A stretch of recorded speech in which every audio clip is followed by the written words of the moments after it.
فتح مکہ کے بعد پیغمبر اسلام نے نجران کے نصارہ کو خط لکھا۔ اس میں اسلام قبول کرنے کی دعوت دی۔ جس طرح رسول نے دوسروں کو دعوت حق دی، اسی طرح نصارہ نجران کو بھی دعوت حق دی۔ نصارہ نجران نے اس مسئلے پر کافی غور کیا اور غور و فکر کے بعد یہ فیصلہ کیا کہ 60 افراد پر مشتمل ایک کمیٹی تشکیل دی جائے جو حقیقت کو سمجھنے اور جاننے کے لیے مدینہ روانہ ہوئے۔ نجران کا یہ قافلہ بڑی شان و شوکت اور فاخرہ لباس پہنے ہوئے مدینہ منورہ میں داخل ہوتا ہے۔ میری کارواں پیغمبر اسلام کے گھر کا پتہ پوچھتا ہے۔ معلوم ہوتا ہے کہ پیغمبر اپنی مسجد میں تشریف فرما ہے۔ میری کارواں مسجد میں داخل ہوتا ہے، پیغمبر کے پاس آتا ہے۔ پیغمبر نہ ان کے سلام کا جواب دیتے ہیں نہ ان سے کلام کرتے ہیں۔ وہ لوگ مولا علی کے پاس آتے ہیں اور کہتے ہیں کہ رسول ہم سے کلام کیوں نہیں کرتے؟ مولا علی علیہ السلام ان کی بات سن کر کہتے ہیں کہ آپ لوگ یہ سونے کے زیورات اتاریں اور فخر و مباحات والے کپڑے بدل کر فقیروں والا لباس پہن کر جائیں۔ ان لوگوں نے ایسا ہی کیا۔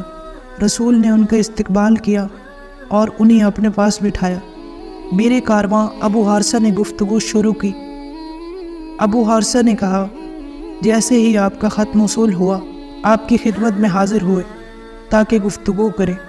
ان حضرت نے کہا، جی ہاں، وہ خط میں نے ہی بھیجا ہے اور دوسرے حکام کے نام بھی خط بھیج چکا ہوں اور سب سے ایک بات کے علاوہ کچھ نہیں مانگا ہے، وہ یہ کہ شرک کو چھوڑ کر خدائے واحد کے فرمان کو قبول کر کے محبت اور توحید کے دین اسلام کو قبول کرے۔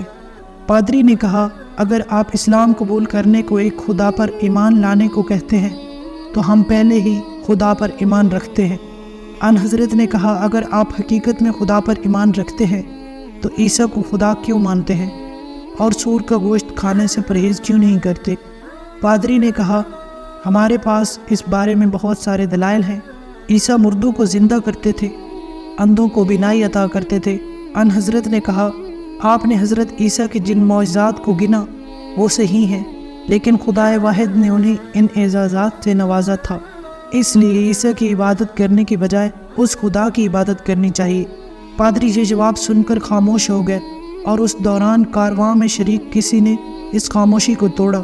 اس نے کہا، عیسیٰ خدا کا بیٹا ہے کیونکہ ان کی والدہ جناب مریم نے کسی سے نکاح کیے بغیر انہیں پیدا کیا۔ تو اس دوران اللہ نے اپنے حبیب کو اس کا جواب وہی فرمایا۔ عیسیٰ کی مثال آدم کی مانند ہے کہ اسے ماں باپ کے بغیر پیدا کیا گیا ہے۔ اچانک خاموشی چھا گئی اور آخر کار اس رسوائی سے اپنے آپ کو بچانے کے لیے بہانے بازی پر اتر آئے اور کہنے لگے، ان باتوں سے ہم مطمئن نہیں ہوئے، اس لیے ضروری ہے کہ سچ کو ثابت کرنے کے لیے مباہلہ کیا جائے۔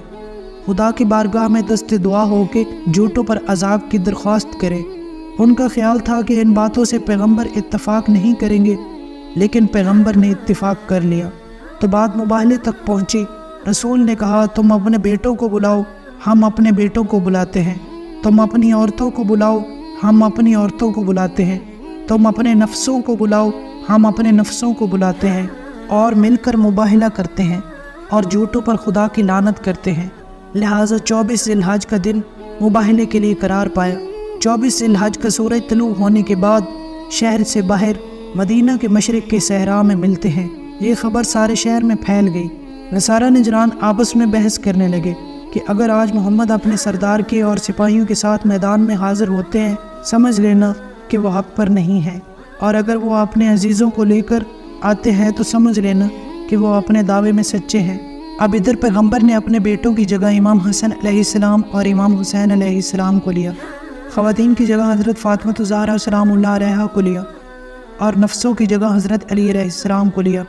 میدان مباہلہ کی طرف چلے، گھر سے نکلے ہی تھے کہ کچھ اصحاب رسول کے پاس آئے اور کہا، اے رسول، ہم بھی آپ کے ساتھ مباہلے کے لیے چلیں گے۔